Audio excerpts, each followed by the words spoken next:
on va parler d'innovation sociale. Pour ceux qui connaissent pas l'écosystème, pardon, mais la cartographie des compétences en gestion d'OBNL, l'innovation sociale, elle va être présente partout.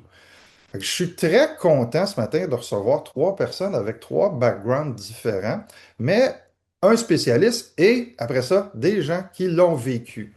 Donc, pour parler d'innovation sociale avec moi ce matin, je reçois André Fortin, qui est chef des pratiques et des processus innovants à la Maison de l'innovation sociale. Bonjour André. Bonjour. Et après ça, on a Kevin Bombardier, qui est directeur général de Valcourt 2030. Bonjour Kevin. Allô, allô? Et on termine ça avec Gaël Généreux, qui est responsable de la mobilisation des milieux aux arts, les arts et la ville, pardon, excuse-moi. Bonjour. Oui, merci de l'invitation. Bonjour. Bonjour. Écoutez, innovation sociale, certains d'entre vous, quand j'en ai parlé à certains DG, ils me disent, ouais, mais ça me semble que c'est un buzzword. On entend ça beaucoup. On voit que le gouvernement, pour eux autres, c'est important, mais ça veut dire quoi? Puis comment ça se fait? Fait que c'est un peu le cadre ce matin où on veut prendre ce que vous faites. Donc, vous créez de l'impact dans vos milieux, dans vos projets, dans vos secteurs. Mais ce langage-là, comment on l'amène?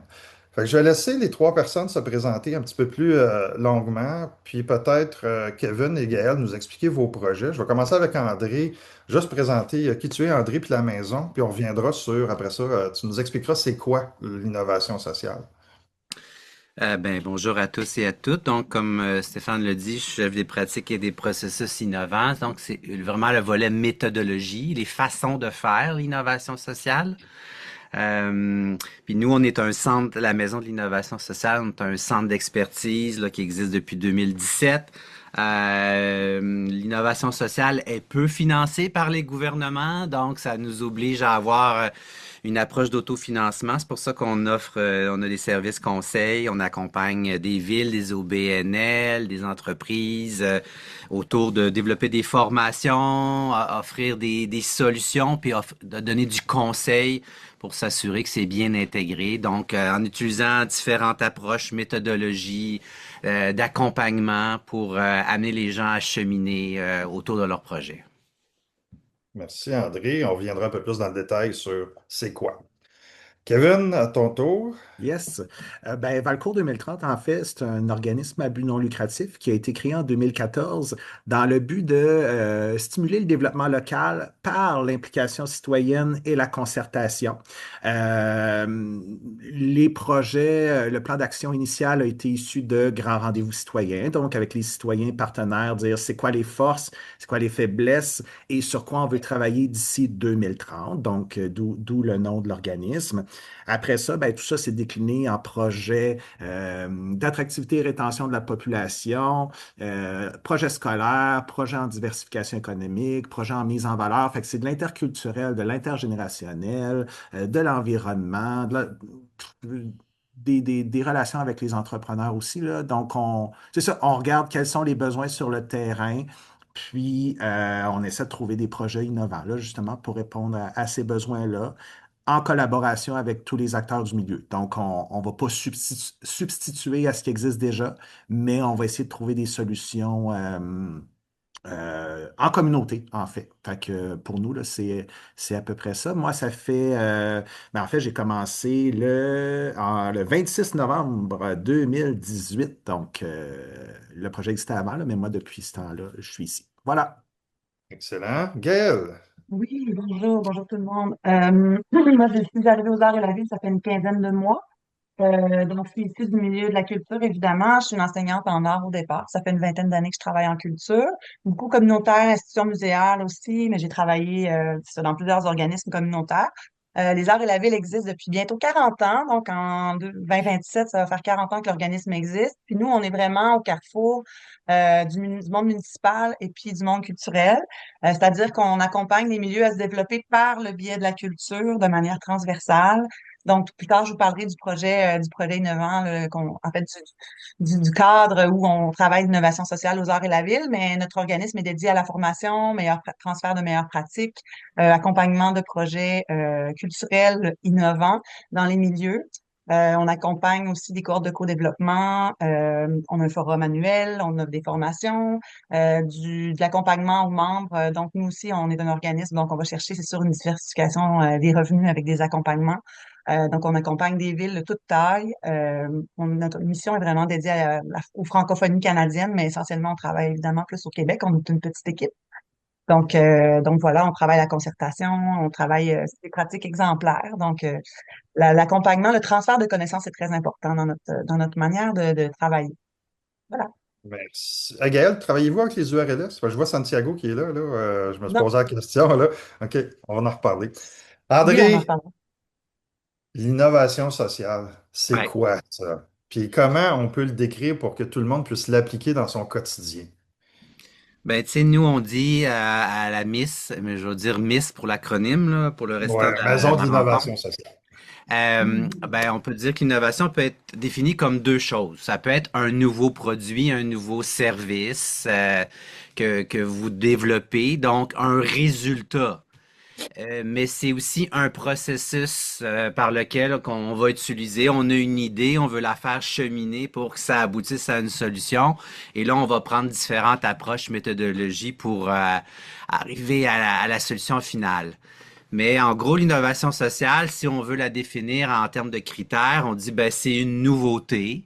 La nouveauté, des fois, il y a une ambiguïté là-dessus. C'est pas nécessairement quelque chose qui a jamais été vu nulle part. C'est nouveau pour votre organisation. Fait que, par exemple, si vous voulez travailler en co-gouvernance ou en co-direction, ben, ça s'est vu ailleurs. Mais peut-être que pour vous, ça va être nouveau dans votre organisation. Après ça, on dit on veut que l'innovation sociale amène une valeur ajoutée par rapport aux solutions existantes. Donc, des fois, on peut voir qu'il y a des gens qui font de l'innovation, mais sont pas capables de bien l'expliquer à leur équipe. Pourquoi qu'on fait ça? Bah, faut innover. Non, non, on innove parce qu'on rencontre une situation problématique, puis on va apporter une nouvelle façon de faire, donc amener une valeur ajoutée. Troisième élément, ben, ça va être une solution qui va être adoptée par des preneurs. Donc, on veut que ça réponde, y a-tu des gens à qui on destine la solution?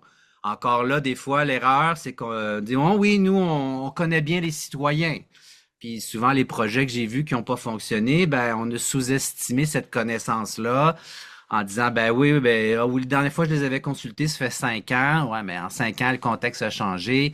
Fait que prenez une partie de votre budget pour questionner puis aller à la rencontre des personnes à qui s'adresse votre solution. Quatrième critère, ben, c'est de répondre à un besoin collectif. Donc, en innovation sociale, c'est une dimension importante. On répond pas à des besoins individuels. C'est des besoins d'une communauté, d'une collectivité.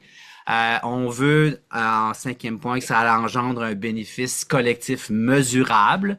Donc, d'où l'importance, comme Stéphane le disait, de l'impact social. De plus en plus, vos bailleurs de fonds vont dire, OK, ben moi, ça fait plusieurs années que Ouais. j'ai investi dans vous. Peux-tu me démontrer c'est quoi ton impact? Des fois, intuitivement, vous le savez. Mais là, il faut arriver à le démontrer. Puis le dernier élément, c'est que une innovation sociale vise une transformation systémique. Parce que beaucoup des problématiques qu'on traite, elles sont complexes. Ça nécessite justement qu'il y ait plusieurs acteurs qui travaillent ensemble. Si tu veux réduire, t'attaquer à la question de l'itinérance au Québec, c'est une problématique extrêmement complexe et ça nécessite que tu travailles avec plein d'acteurs, les milieux communautaires, le milieu gouvernemental, le milieu privé aussi. Donc, de réunir tous ces acteurs-là, donc d'avoir un regard sur un système ou de ton écosystème dans lequel tu t'insères. Fait que c'est ces critères-là qu'on met de l'avant pour catégoriser une innovation sociale. Wow! C'est beaucoup de choses, hein? Puis en même Ouais. temps, c'est ce qu'on voudrait tous accomplir, mais des fois, on a de la misère à mettre les mots dessus. Puis je trouve ça intéressant, c'est une méthodologie aussi. Il y a juste quelque chose que je tiens à préciser, André, avec ce que tu viens de dire. Tu as fait beaucoup de références à des géographies, des communautés, tout ça. Mais si on le met de l'autre côté, on a le volet plus transversal qui est plus les thématiques ou vos milieux, là, tu sais. Quand on parle de milieu, là, je vois certaines associations professionnelles, là, c'est pas parce que vous êtes sur l'ensemble du territoire que vous pouvez pas faire avancer votre milieu professionnel, là. Je tiens juste à l'innovation, elle est bonne, oui, pour le volet géographique, mais elle est bonne aussi pour le volet thématique de votre mission, là. Kevin, Gaël, on va vous entendre, puis je sais qu'André va rajouter son grain de sel, là, mais j'aimerais ça que vous me présentiez toutes les deux vos projets en innovation sociale, parce que la Maison de l'innovation vous a choisi pour être avec nous ce matin, pour que vous nous parliez de ce que vous avez fait avec eux. Donc, je vais commencer avec toi, Gaël. Bon, on va décortiquer. Présentez-nous vos deux projets brièvement, puis après ça, j'ai une série de questions, puis on va alterner d'une personne à l'autre. Je vais te laisser commencer, Gaël. Ben, le projet pour lequel qu'on est venu présenter ce matin s'appelle les cohortes de co-développement pivot. Donc, André est à la genèse, en fait, de ces cohortes de co-développement-là parce que ma prédécesseur a co-construit avec André les cohortes pivots. Donc, les cohortes pivots, ce que c'est 2 fois par année, on invite des villes, des municipalités, en fait, de différentes tailles, ça peut être aussi des MRC, à s'inscrire dans un cycle de co-création ensemble. Donc, autour d'un enjeu, les enjeux peuvent être différents, mais le sujet principal de la cohorte est commun. C'est-à-dire que, par exemple, on va travailler à débroussailler le thème du patrimoine. Des villes vont s'inscrire à cette cohorte-là, mais les villes ne viendront pas que les porteurs de culture qui s'inscrivent. Chaque milieu va venir accompagné de 3 autres personnes, c'est-à-dire qu'il va y avoir des équipes de 4 par municipalité. Donc, ça va être une équipe interdisciplinaire. On va avoir porteurs, porteuses de culture. On peut avoir quelqu'un du développement du territoire, de l'urbanisme, du tourisme, milieu économique, patrimoine, etc. Puis on va venir co-construire ensemble des solutions innovantes aux enjeux, aux embûches que rencontrent ces milieux-là, liés au thème de la cohorte elle-même. Donc, dans les cohortes, on a traité d'innovation sociale, développement du territoire, identité culturelle. Donc, c'est vraiment un cycle de co-création que vivent les participants et participantes. Donc, cette cohorte-là se déroule sur une saison. On a 3 rencontres de 3 heures en ligne, puis une journée où tout le monde se réunit ensemble. Donc, on a 12, 15, 18 personnes qui co-construisent ensemble ben, un projet, mais une réponse à un enjeu qu'ils vivent. Donc, un projet qu'ils veulent voir naître dans leur milieu.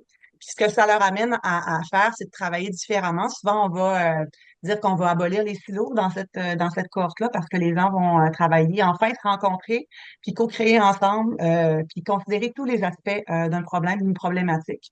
Donc, puis apprendre aussi à travailler ensemble. Donc, c'est là que je disais tout à l'heure que le transfert de connaissances est si important. C'est que les gens repartent avec des aptitudes, vont vivre à travers des ateliers, changer de posture, en fait, changer, mettre l'ego de côté, apprendre à collaborer. Puis il va toujours y avoir le regard des autres milieux qui sont présents aussi pour venir bonifier les solutions qui vont être apportées parce que tout le monde arrive avec un bagage différent. Donc, je fais toujours à la blague l'idée que, dans le fond, les gens, quand ils quittent la cohorte, ils n'ont plus besoin de nous, mais c'est une blague, mais c'est pour dire que les gens partent vraiment avec des solutions autonomes puis qui sont capables de transférer ces techniques de créativité-là, ces façons de faire, cette posture-là dans leurs équipes. Donc, ça percole dans leur milieu puis qu'ils viennent travailler après en se disant, ben, quand je pense culture, je pense urbanisme, je pense développement du territoire, je pense tourisme, puis qu'on va chercher toutes les opportunités finalement que ça peut nous amener d'avoir participé à cette cohorte-là. Donc, il y a un changement de posture qui se vit dans l'organisation, dans la ville, dans l'organisation municipale. Puis dans cette cohorte-là, on espère toujours avoir des élus aussi parce qu'on veut que la parole soit portée aussi dans les actions concrètes. Donc, il y a l'idée d'automatiser finalement les gens. Puis, puis après, ben, on entend les impacts que ça peut avoir apporté parce qu'on les suit sur une quand même une bonne période. Après, ça peut basculer vers un accompagnement plus long. Donc, on peut accompagner tout ce qui est concertation, consultation publique, politique, publique. Donc, on voit dans quoi s'inscrit finalement tout ce cycle de co-création-là qu'auront vécu les milieux. Ça ressemble à ça. Puis on s'entend, là, avec les taux de roulement qu'il y a dans nos organismes, c'est souvent recommencé aussi. Ben nous, on accompagne les équipes municipales. C'est possible en fait qu'un organisme vienne nous dire, hey, moi, je veux aller travailler mon milieu. Par exemple, un festival qui va dire, moi, je voudrais inviter ma MRC, la municipalité principale, l'équipe touristique, puis dire, moi, j'aimerais ça participer à un corps pivot pour mettre un projet de l'avant. Souvent, ça va être des villes justement qui vont initier l'inscription à Pivot parce que c'est eux qui ont le budget avec l'entente de développement culturel, le financement y est possible. Mais un organisme, tu sais, culturel pourrait très bien dire ou patrimonial, hey, moi j'ai vraiment envie de participer à l'accord Pivot parce que j'ai envie de brasser mon écosystème, j'aurais envie que ma ville, par exemple, j'entends qu'on veut développer l'identité culturelle, ben l'accord Pivot c'est un bon moment pour ça. euh, pour venir vivre finalement cette expérience-là qui va, c'est ça, faire des petits après dans les autres projets. C'est vrai qu'il y a du roulement dans les organismes. C'est un peu moins vrai dans les équipes municipales. Souvent, les gens vont être là plus sur la durée. Fait qu'il y a toujours, oui, une réactualisation, mais de toute façon, les projets d'innovation sociale, André l'a dit tantôt, on mesure les impacts de façon cyclique parce que c'est itératif, c'est amené à évoluer dans le temps. La solution qu'on va retrouver il y a 2 ans, c'est peut-être plus exactement la bonne. Il faut peut-être bifurquer de 40 degrés. Donc, il y a tout ce rapport-là, finalement, à l'évaluation de l'impact. Kevin, chez vous. Yes. Ben nous, en fait, Valcourt 2030, là, dans notre ligne directrice qu'on a ajoutée à notre logo, on a mis innovons collectivement. Puis c'est vraiment là-dessus qu'on veut se baser parce que pour la population, on va dire en général, souvent, le développement d'une communauté, c'est Hey, j'ai des idées, je vais appeler, je vais dire Hey Kevin, salut, tu devrais faire ça, me semble, ça serait cool, OK, bye. Mais tu vas faire comme, mais non. Nous autres, ce qu'on veut, c'est que les gens s'impliquent, comme tu disais tout à l'heure. Est-ce que le projet, on ne va pas travailler pour une personne? Est-ce que le besoin est vraiment là? Tu sais, c'est analyser tout ça. Donc, nous, à toutes les années, on fait un grand rendez-vous citoyen où nos comités de travail vont faire le bilan de ce qu'ils ont fait pendant l'année. Et ça nous permet de voir différentes choses. En fait, c'est de dire, ben, regardez, il y a des gens qui ont vu des besoins sur le territoire et qui vont mettre du temps là, dans nos projets en échange d'un petit lunch pizza, là, parce que les rencontres sont du soir. Puis ça, ben, ça fait toute une différence, pour vrai. Là. Parce que, il y a des tables où tu dis, hey, c'est cool, je suis capable de mobiliser des gens que s'ils me facturaient à l'heure, là, parce que c'est des consultants dans différents domaines, c'est une table qui me coûte 1000 pièces de l'heure, tu sais, puis j'ai pas ce budget-là en tant qu'OBNL. Fait que ça, on peut faire la démonstration de, hey, regardez, quand il y a des gens qui décident de s'investir dans quelque chose, ça peut apporter des résultats. Euh, mais aussi de dire, est-ce qu'il y a des nouvelles idées de projets en lien avec nos champs d'action? Souvent aussi, ça peut permettre à des citoyens ou des partenaires de réseauter et de voir, hey, c'est-tu quoi? Vous autres, vous êtes en train de faire ça. Nous, on aurait peut-être des sous dans un programme de financement X pour aller bonifier cette initiative-là. Donc, le volet réseautage entre partenaires, mais aussi citoyens, partenaires, tout ça, là, l'espèce de volet concertation. C'est quelque chose qu'on travaille là, justement en communauté. Puis quand je parle des grands rendez-vous, c'est environ 80 personnes là, qui sont présentes. Pour un petit milieu comme nous, c'est quand même, là j'ai vu Madame Élise Barrière en Estrie qui a fait comme Aïe, aïe, c'est malade. Pour vrai, oui, on est super content. Et ça, pour nous, dans l'espèce d'évaluation des résultats, ben, on se dit, si les gens sont là, c'est qu'il y a une adhésion sociale à notre organisation. Les projets qu'on fait parlent aux gens. Donc, là, ce qu'on veut faire, c'est les accrocher et dire, hey, c'est le fun de se faire dire, on est beau, on est bon et tout et tout. Mais ça nous prend du jus de bras. Fait que le rendez-vous citoyen nous permet de travailler ça. Travaille aussi le sentiment d'appartenance. Je pense que les gens, quand ils habitent dans une communauté, qui se développent, qui voient des beaux projets, ben pour eux, c'est une fierté. Donc, il y a ça. Euh, Puis après ça, ben, il y a aussi, dans ce qu'on parle d'innovation sociale, André nous avait donné aussi un petit coup de main. Nous, c'est au niveau de la gouvernance. Quand on parlait d'avoir le point de vue d'un petit peu tout le monde, puis d'évaluer est-ce qu'on est efficace, est-ce qu'on est bien ancré dans le milieu, quand Valcourt 2030 a été créé, il y a eu le souci d'avoir des représentants de milieux clés, en fait. Agriculture, communautaire, entrepreneuriat, municipal, citoyen, scolaire, institutionnel, tout ça. Donc, notre CA est un peu une concertation du milieu, ce qui fait que quand on fait des projets et qu'on veut innover, ben, on s'assure que l'innovation va être au service de l'ensemble des acteurs clés, en fait, du milieu et qu'on ne va pas dédoubler parce qu'on a des gens de différents Mhm. secteurs qui vont pouvoir dire, Hey, faites pas ça. Tu sais, nous, on pourrait le faire. Ben, OK, on va le faire en partenariat. Donc, André était venu nous aider dans un atelier d'idéation, en fait, à voir ce serait quoi notre rôle clé, là. Ça faisait 5 ans qu'on essayait des choses, puis de dire, ben, à la lumière de nos innovations et du feedback qu'on a des citoyens et des partenaires, ben, comment on se situe là, pour la nouvelle planification stratégique? Parce qu'il y a le défi, quand on innove, faut essayer des choses. Des fois, ça marche. Des fois, ça marche un peu moins bien. Mais on apprend à travers tout ça. Donc, ce volet gouvernance-là est beaucoup influencé là, euh, par l'innovation sociale, comme André disait tout à l'heure, là, avec les différents points.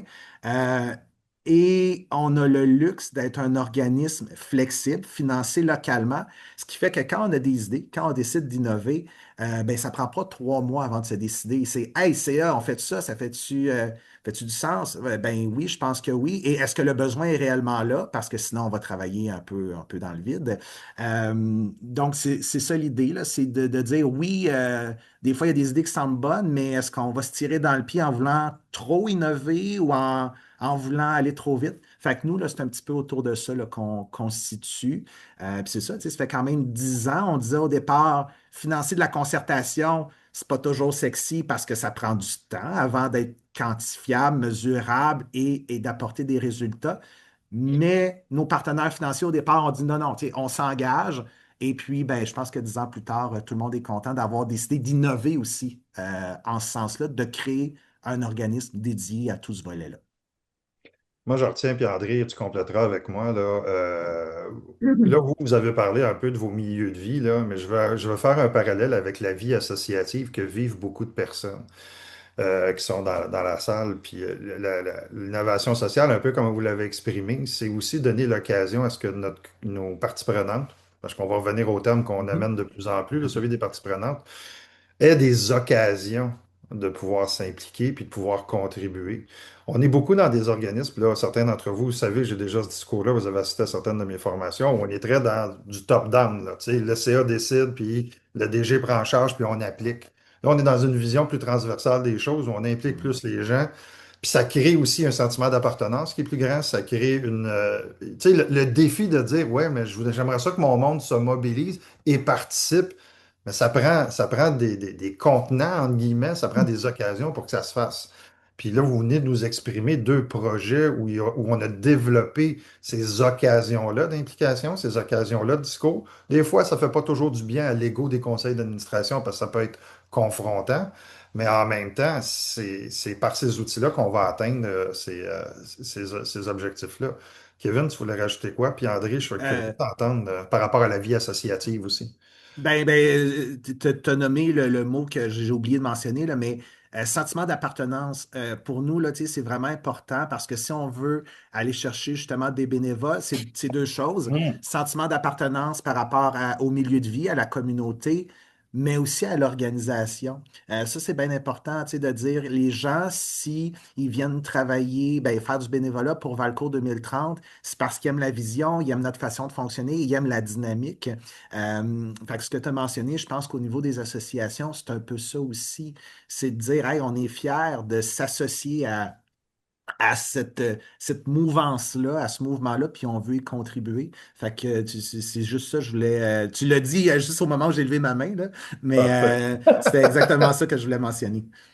Parce que, tu sais, dans beaucoup des gens qui sont là aujourd'hui, il y en a plusieurs qui vont dire, ouais, j'ai de la misère à me recruter des nouveaux administrateurs, ou j'ai de la misère à impliquer mes membres. Puis là, André, l'innovation sociale offre beaucoup de solutions pour ça, là. Ben, tout à fait. Ben, juste pour vous expliquer souvent, peut-être un cas qu'on voit, tu sais, on a tendance peut-être à utiliser beaucoup le mot consultation. Tu sais, on va consulter les gens, mais la consultation, ça va dans un sens. Je viens, vous me partagez vos idées, puis après ça, vous êtes pas impliqué dans la prise de décision. Donc, ça se peut que vous avez donné des idées ben, géniales, puis après ça, moi, je les ai pas retenues, puis là, ça peut être frustrant pour les participants, dire, hey, il me semble, il y avait plein de bonnes idées, puis qui ont pas été retenues. Gaëlle a parlé beaucoup de co-création. Alors, la co-création, c'est un peu plus différent. Ça l'implique davantage les gens, puis on invite les gens à ce qu'ils soient aussi co-décideurs. À dire, on va pas juste prendre vos idées, on va essayer de faire des décisions collectives, puis même vous impliquer dans le plan d'action, dans l'implantation de tout ça.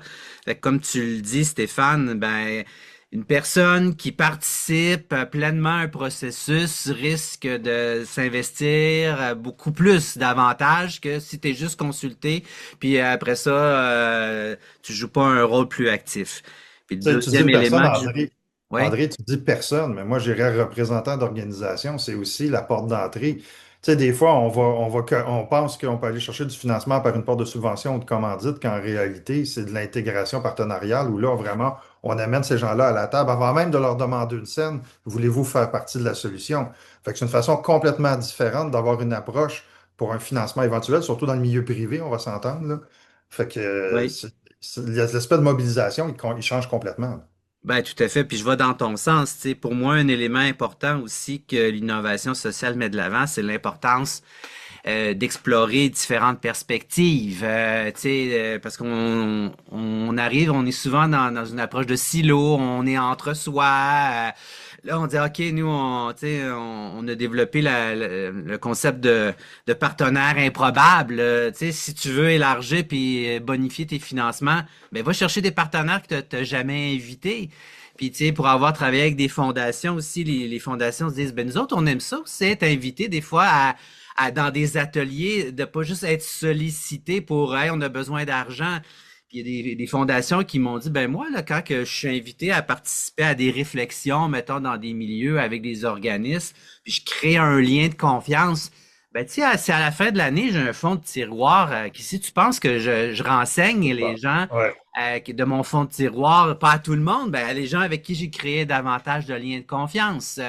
Hey, il nous me reste un 20 000, avez-vous comme un projet ou une partie d'un projet? Ben, fait que ça aussi, ça rouvre des opportunités. Fait que vraiment construire des liens parce qu'on sait que la collaboration, c'est d'avant tout une question de confiance. Ça prend du temps à créer une relation de confiance, puis plus vous invitez, plus vous collaborez avec vos parties prenantes, vos partenaires, mais plus vous risquez d'avoir des liens forts. J'adore ça, Gaël. Je pense que, écoute, je vais vous le dire, là, ça fait 53 rendez-vous que je fais, c'est celui où moi je prends le plus de notes. Je vous dis ça comme ça, là. Je vous invite à. Il y a des éléments fondamentaux qui sont abordés ce matin qui peuvent changer la façon qu'on a de faire des choses. Tu parlais d'isolement puis de silo, André, là, le nombre de fois où je vois des conseils d'administration, puis Kevin, ça rejoint ce que tu disais sur la gouvernance, qui sont ce qu'on appelle homogènes. Tu sais, c'est 100% des membres, c'est des gens qui vivent la situation, qui sont souvent tellement concentrés sur ce qu'eux vivent qu'ils oublient qu'il y a plein d'autres parties prenantes à intégrer, là. Mhm. Gaël, qu'est-ce que tu voulais rajouter? Ouais, je voulais rebondir sur ce qu'André disait. Tu sais, je pense que dans la démarche, c'est important aussi de nommer la transparence, d'agir avec transparence quand on met des acteurs qui se connaissent pas autour d'une table, puis d'amener, tu sais, d'être focus comme sur les objectifs de départ. Tu sais, une première consultation ou en tout cas concertation, réflexion commune, mettre les acteurs ensemble, c'est d'abord, tu sais, on l'a dit, créer du lien, donc tisser les premiers liens de collaboration, mais c'est aussi de regarder les opportunités qui peuvent émerger de ça, tu sais. Donc, c'est de faire, tu sais, c'est de semer des petites graines qui vont s'accumuler. Est-ce qu'on le fait une fois par année, deux fois par année, se réunir, puis créer l'habitude de se rencontrer. Tu sais, l'idée, c'est de mettre des gens en lien, tu sais. Puis je pense qu'il y a une chose qu'on n'a pas parlé depuis le début, mais c'est la notion de plaisir, tu sais, dans ces rencontres-là aussi, tu sais, de mettre le plaisir de l'avant dans les techniques, dans les techniques qu'on va, parce que nous, on utilise, c'est comme des frames, là, c'est des types, des formes d'ateliers qu'on va dire, ah, je vais aller chercher cet atelier-là pour toucher à cet objectif-là, cette approche-là. Donc,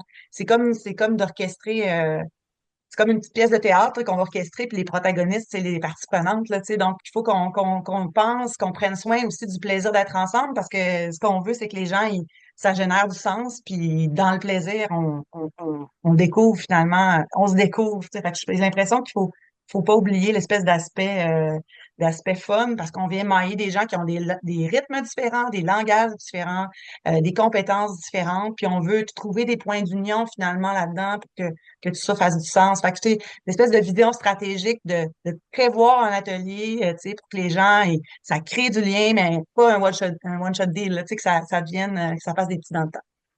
Juste avant d'aller te voir, Kevin, pour ceux qui quittent, là, la rencontre d'aujourd'hui, comme tous les autres rendez-vous, va être disponible sur YouTube d'ici à peu près 2 semaines, là. Soyez inquiets, vous pourrez vous revoir en caméra, etc., là.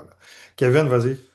Ben, c'est drôle parce que j'étais pour mentionner l'aspect fun, là. D'ailleurs, préparez-vous parce que nous, la tradition, c'est que quand il y a un événement, il faut toujours faire une photo avec des beaux sourires à la fin pour dire c'est trippant. Fait que capture d'écran à la fin, préparez-vous, assurez-vous qu'il n'y a pas de brocoli de pogné entre vos dents. Euh, mais il y a un point. Fait que, oui, tu sais, je pense que c'est vrai. Créer, c'est toujours plus amusant quand on laisse tomber ces espèces de barrières-là, puis qu'on peut avoir du fun s'exprimer avec des gens qu'on ne connaît pas toujours. Mais c'est sûr que si c'est moins formel, on dirait aussi que l'aspect hiérarchie va être moins là. Tu sais, les gens ne seront pas gênés de partager leurs idées en disant, hey, ben, tu sais, moi, je ne suis pas un DG, je ne suis pas un président de telle association. Ben, c'est pas grave, tu as des bonnes idées quand même.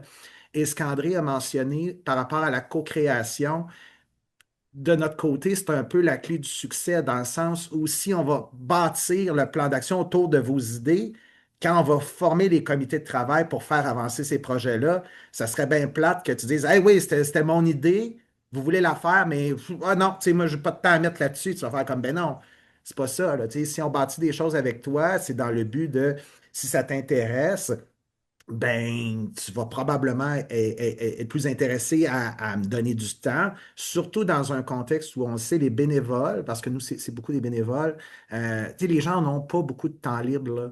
Donc, si on veut que ça implique, il faut qu'il y ait une valeur ajoutée au projet qu'ils vont développer, dire, hey, je vais le faire, oui, pour la communauté, mais je vais y retrouver aussi une valeur ajoutée pour moi parce que, exemple, c'est arrivé, une piste pump track là, tu sais, pour les vélos, trottinettes, tout ça. Ben, c'est deux citoyens qui ont dit, hey, nous, on aimerait ça, avoir ça à Valcourt. Ben, parfait, on va vous accompagner, mais c'est eux qui ont fait les démarches pour aller chercher le financement. Tout ça, on les a outillés et pour eux, c'est une belle réalisation. Ce qui fait que des fois, j'ai des belles surprises de bénévoles qui veulent m'en donner beaucoup, beaucoup, qui m'enlèvent une charge de travail. Pourquoi? Ben, parce qu'ils ont été consultés dans tout ce processus-là, puis go, Oui, on fly puis avec ça, là. en même temps, un projet comme le tien, c'est un vecteur où tu peux prendre des initiatives comme ça puis les faire arriver, là. C'est ça, Ouais. c'est un peu ce qui est souvent, il y a beaucoup de gens qui ont des initiatives, mais qui n'ont pas nécessairement le vecteur. Puis nous, on est dans les OBNL, on sait comment ça marche, mais monsieur et madame tout le monde n'a pas, pense souvent que la ville puis les organismes, c'est toute la même affaire, puis que, tu sais, il y a plein de mauvaises compréhensions. Fait que je reviens sur le fait de mettre en place une structure pour accueillir cette implication-là. Mhm. André, vas-y, Ben, je excuse-moi. voudrais peut-être rajouter un point là, par rapport à ce que Gaëlle a dit. Elle a dit, il faut arriver à trouver des points d'union entre les parties prenantes ou des complémentarités.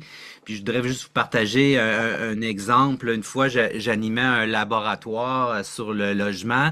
Puis on avait réuni dans la même salle l'Association de défense des locataires puis l'Association des défense des propriétaires. Ça, c'est deux organismes là, qui sont en opposition idéologique. Déjà, les avoir dans une salle, c'était pas facile, tu sais. Mais là, on les a réunis, puis le point de complémentarité qu'on a réussi à trouver, c'était la question des moisissures. On disait, les propriétaires disaient, ah ben oui, moi je veux travailler sur cette question-là parce qu'un logement moi, rempli de moisissures, si j'interviens pas, il va se dégrader, ça va avoir un impact financier. Puis l'association des locataires disait, ben oui, nous on veut offrir des milieux de vie sains à travers les logements. Fait qu'on avait réussi à trouver cet élément-là qui guidait un peu le processus, puis qui faisait tout le monde était comme impliqué, puis voulait participer au projet. Fait que des fois, c'est ça la clé, c'est de trouver le sujet ou l'angle de vue qui va permettre à tout le monde de dire, ah oui, ça nous fédère, puis on veut travailler ensemble là-dessus. Mhm. Gaël. J'allais offrir un exemple, mais c'est ça, dans le fond, c'est correct, c'est super, André, ce que tu nommes là, c'est très d'actualité. Euh, donc, oui, notre posture, en fait, tu sais, de personnes qui accompagnent justement des projets d'innovation sociale, tu sais, c'est qu'on prend soin aussi de la sécurité psychologique là, des gens qui sont là, justement, de toutes les personnes pour que les gens se sentent à l'aise. Tu sais, en fait, c'est comme s'il faut incarner ce qu'on demande. On demande aux gens de faire confiance à notre processus, finalement, puis de plonger dans des moments, des situations qui peuvent être des fois un peu inconfortables ou épeurantes, puis de mettre leur ego de côté. Fait que nous-mêmes, il faut avoir bien de l'humilité pour se dire qu'on va accompagner quelque chose dont on ne connaît pas exactement la forme finale. Tu sais, fait qu'il y a comme atteindre un degré de satisfaction, puis en même temps, il y a une part de risque. Donc, tu sais, il y a toute cette espèce de posture-là. Puis j'ai l'impression que de prendre vraiment soin quand on installe le climat au départ, avec, c'est ça, cette espèce d'humilité-là où on est présent pour l'ensemble des gens, ben ça change quand même la façon dont les gens peuvent être, tu sais, ça enlève peut-être des couches rébarbatives là, tu sais, à l'implication. Tu viens d'ouvrir une porte, Gaël, qui vient de me faire réagir. Tu viens de parler de risque. Quand on parle d'innovation, on rentre dans des zones de risque et on rentre dans des zones d'inconnu. On connaît nos conseils d'administration qui, le risque, ils l'ont en aversion.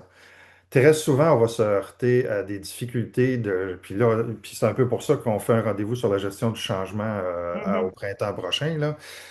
Moi, je serais curieux de vous entendre tous les deux, là, Gaël et Kevin, là, ce volet-là de prise de risque. Au-delà de...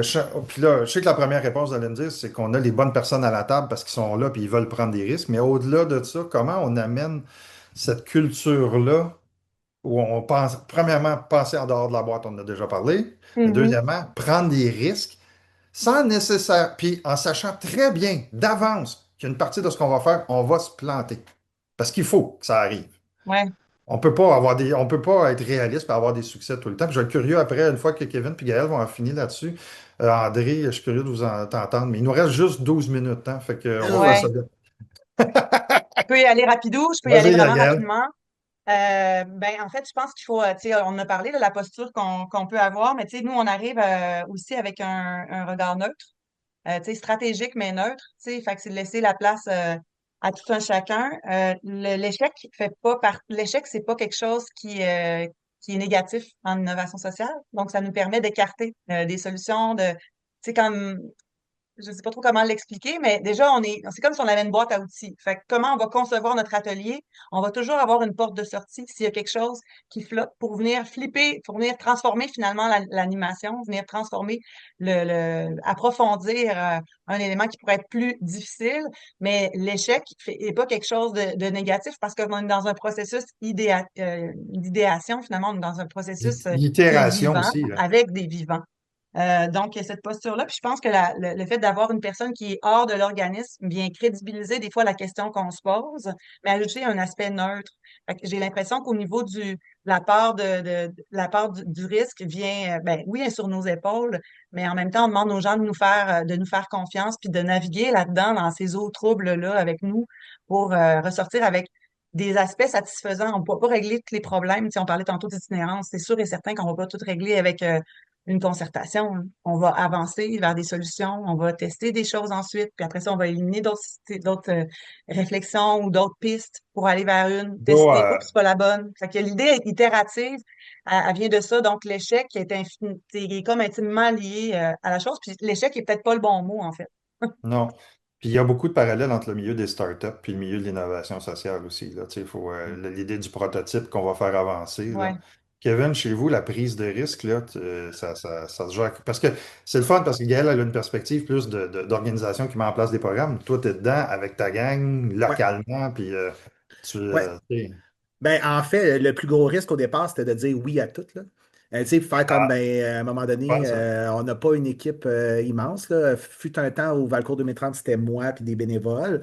Là, on a pu Hmm. greffer d'autres personnes à l'équipe pour le volet interculturel parce que nos initiatives nous ont permis d'aller chercher des sous à l'extérieur. Mais ce qu'on avait fait au départ, c'était une espèce de guide d'analyse de projet, une grille, là, pour dire, OK, est-ce que c'est dans notre cours? Est-ce que c'est de l'impact? Tu sais, est-ce qu'on pense que ça peut perdurer dans le temps ou c'est un one-shot? Est-ce que le besoin est vraiment là? Fait qu'il y a des questions clés qu'on se pose avant de s'engager. Comme je disais tantôt, la diversité du CA aussi, c'est des gens de tous les milieux. Fait qu'on peut voir, tu sais, on peut analyser un projet sous différents angles, ce qui nous aide beaucoup, nous, euh, ce qui évite de se péter la gueule. Et quand on sent qu'il y a une pente qui peut être très glissante ou que, exemple, j'ai un comité biodiversité environnement, que c'est des gens qui travaillent dans le domaine. Moi, je suis là, j'essaie de coordonner, mais tu sais, on a tous notre terminologie et notre champ d'expertise. Et moi, l'environnement, au départ, écoute, il y avait beaucoup d'acronymes que je ne comprenais pas. Fait que ce qu'on a fait, c'est, ben, regarde, il y a des beaux projets potentiels. Allons chercher une expertise externe qui sera mandatée pour accompagner ce projet-là, un peu comme dans les grands rendez-vous citoyens quand on sollicite un André de ce monde pour dire, eh, regarde, Mhm. on veut le faire, mais on a nos limites au niveau des compétences. Donc, on va aller chercher justement tu sais, une espèce de filet de sécurité en allant voir vers l'extérieur. Mais c'est un processus qui est évolutif. Fait qu'avant de se péter la gueule sérieusement, on va être capable de prendre le pas de recul puis de dire, Hey, Mhm. attends, là, je suis pas sûr qu'on va dans la bonne direction. Puis nous, ben, tu sais, en tant qu'organisme du communautaire, ben, il y a toujours, exemple, les tables de concertation ou la CDC, où on peut amener des idées et dire, Hey, savez-vous quoi? Il y a cette problématique-là, ou il y a cette idée de projet-là. c'est pas toujours nous qui allons la réaliser. C'est-à-dire que des Non, fois, ça aussi, ça, là. on peut être un guide puis dire super beau projet, mais ça va aller dans la cour de tel autre organisme. On sera là comme facilitateur, comme partenaire, mais on le fera pas parce que ben, c'est pas notre expertise, c'est peut-être pas notre rôle.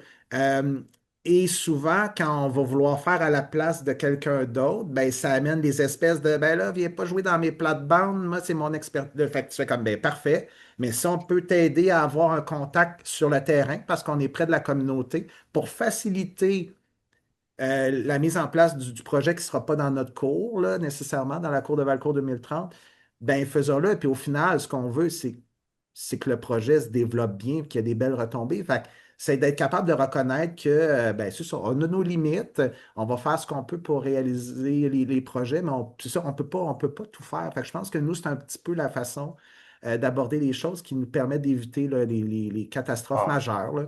en d'autres mots, c'est les étapes, puis après ça, c'est de se séparer le risque aussi en même temps, là. Ouais, mais c'est parce qu'il y a l'idée que quand il y a un projet qui est innovant, on veut faire comme oui, oui, oui, c'est cool, on y va, on y va, on y va, parce que c'est de l'excitation de on a l'idée du siècle. Mais avant de se pitcher, justement, faut bien analyser, là. J'avoue là, qu'avec l'expérience, il y a des trucs auxquels j'ai dit oui, puis j'aurais dû faire comme ah, attends un petit peu, on va attendre, mais ça n'a pas amené des catastrophes majeures, là. C'est juste que on fait les choses différemment. Par la suite, comme Gaël disait, on apprend de ces espèces de faux pas-là là, à travers Ah tout ben, ça. je vais y revenir à ça. Je vais y revenir à ça. Je vais juste laisser André finir de compléter, puis je veux entendre qu'est-ce que vous feriez différemment. Ben, il y a peut-être deux idées. Tu sais, moi, je suis d'accord avec toi, Stéphane, qu'il n'y a pas d'innovation sans prise de risque. Ça fait partie de la définition. Puis, quand j'entends des gens qui disent dans leur culture organisationnelle qu'ils portent la valeur de l'innovation, puis qu'en même temps, leurs dirigeants disent, OK, mais là, faut pas se tromper, prenez pas trop de risques. Ça peut pas fonctionner, là. C'est antinomique, c'est des messages, là, qui vont pas dans le même sens. L'innovation, c'est loin d'être un chemin plat et linéaire.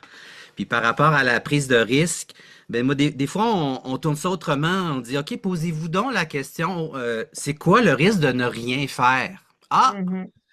ou si on essayait de calculer le coût de l'inaction, ce serait quoi tu sais, vous dites, ça fait 10 ans qu'on fait ça comme ça, on se fait interpeller pour changer nos façons de faire, on Ouais. résiste, on reste un peu dans l'inertie, ouais, mais il y a un coût à ça aussi de pas s'adapter, de pas s'ajuster. Fait que des fois d'amener ces questions-là, ça brasse un peu les gens, puis c'est bien vrai Mais de on est le mauvais, regarder d'une André, autre hein? lunette. On est mauvais sur l'évaluation de nos impacts déjà en avance. Fait que c'est sûr que ça va changer, ça va teinter le discours sur l'évaluation de c'est quoi l'inaction, parce qu'on a déjà de la misère à se dire ben, qu'est-ce qu'on fait de bien, puis comment on pourrait le faire mieux. Fait que, je trouve toujours ce discours-là, j'aimerais ça. Puis c'est pour ça on développe les classes de maîtres, là. C'est littéralement ça, surtout celle sur l'évaluation. Parce qu'on arrive dans Mhm. un autre niveau, un nouveau, pardon, niveau de gestion d'OBNL quand on va parler d'impact social. Puis je pense que l'essentiel du discours, c'est justement de se dire, oui, il y a des choses qu'on fait traditionnellement depuis longtemps, mais à chaque année, on a la responsabilité de voir qu'est-ce qu'on pourrait faire de mieux et non pas continuer automatiquement à faire ce qu'on fait aussi. Mm. Il nous reste 10 minutes. Gaël puis Kevin, je veux vous entendre sur qu'est-ce que vous feriez différemment une fois que vous avez là. Ça fait toutes les deux, ça fait quelques années que vous vivez ce rythme d'impact social-là. Qu'est-ce que vous feriez différemment? Gaël? Ben là, je n'étais pas nécessairement dans différemment. Ah J'avais juste ah! envie d'ajouter qu'on travaille avec des humains, juste mini truc, Ouais, qu'on travaille avec des humains. Donc, tu sais, il y a cette idée-là aussi qu'on vient placer. Tu sais, c'est une posture humaine qu'on a nous aussi. Donc, quand on travaille en appréciant, à aller dégommer ou ben, aller refaire ressortir aussi ce qu'on fait de bien, je pense que c'est plus facile de mesurer l'impact qui n'est pas un impact quantitatif. Parce qu'on a pris soin dès le départ de regarder ce qu'on faisait de bien, puis on a avancé avec ça. Fait que je pense que c'est plus facile de travailler. Je veux pas voler le show de la prochaine classe de maître, là, mais je veux juste dire, quand on a cette posture-là dès le départ, j'ai l'impression qu'on peut plus facilement avancer vers l'impact social.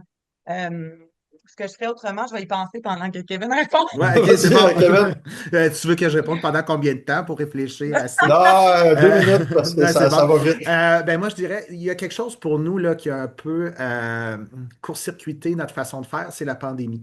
Parce que des rassemblements, vous savez, on ne pouvait pas en faire et la concertation en Zoom, là, écoute, essayer de faire sortir des idées de personnes qui sont dans leur salon à moitié intéressées, là.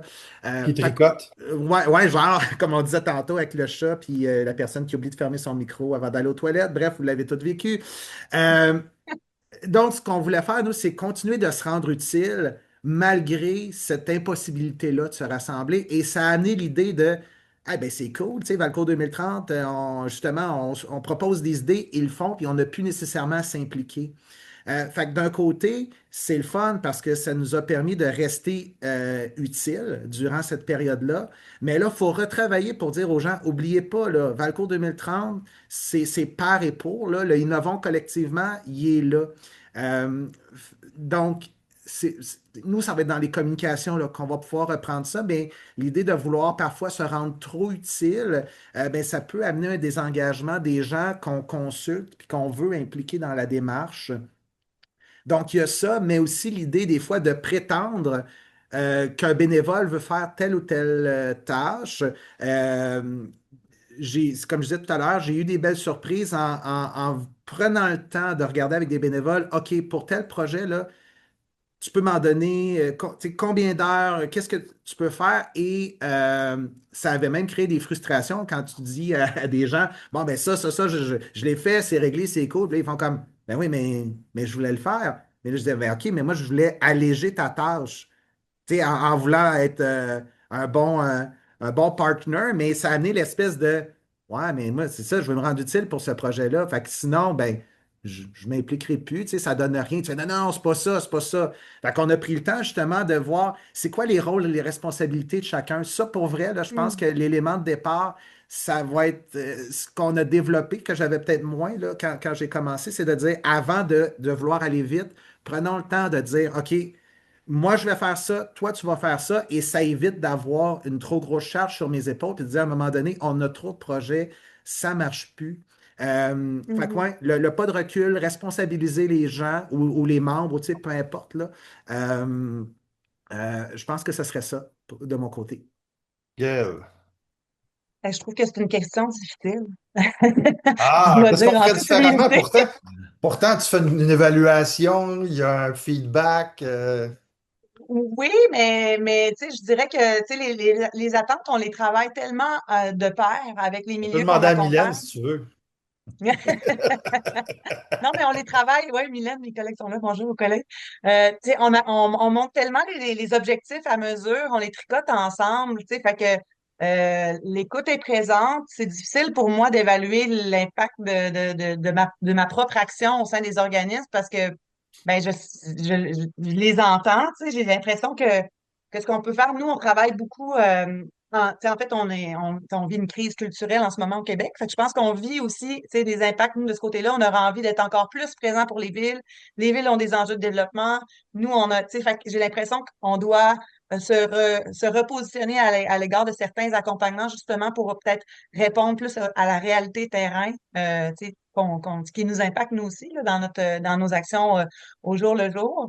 Donc, ça va peut-être être de faire une belle phase d'empathie pour aller écouter comment on peut répondre aux besoins dans les prochaines années, justement, avec cette crise-là qu'on traverse culturelle. Ouais, j'avais dit on va demander à Mylène, hein? Mylène, elle veut parler. On la Elle a laisse levé là. faire, Gaël. Ça m'a réveillé quelque chose, mais en fait, ben, dernièrement, nous, on a eu beaucoup à s'adapter, changer notre format aussi, parce que, tu sais, on avait comme un gros package, c'était quand même assez coûteux. Puis il a fallu vraiment Oui, déboîter scindé. un peu tout ça, puis ça a vraiment été aidant pour les petits milieux, surtout. Fait que, tu sais, je pense que des fois, c'est ça, il faut comme se re-questionner tout le temps. Bon, c'est ça un peu l'innovation sociale, mais il faut se repositionner, puis toujours changer nos pratiques pour offrir des choses spécifiques des besoins actuels. Fait que, ben, tu sais, on l'a déjà dit en masse Mhm. aujourd'hui, mais c'est ça. Je pense que ça l'a vraiment aidé. Fait que c'est une Ouais, chance qu'on a comme, on s'est reviré de bord, puis on a fait comme, OK, là, oui. on a autre chose, d'autres façons, des versions plus légères, tu sais. Fait que voilà. Ah, bonne Kevin, réponse, Mylène.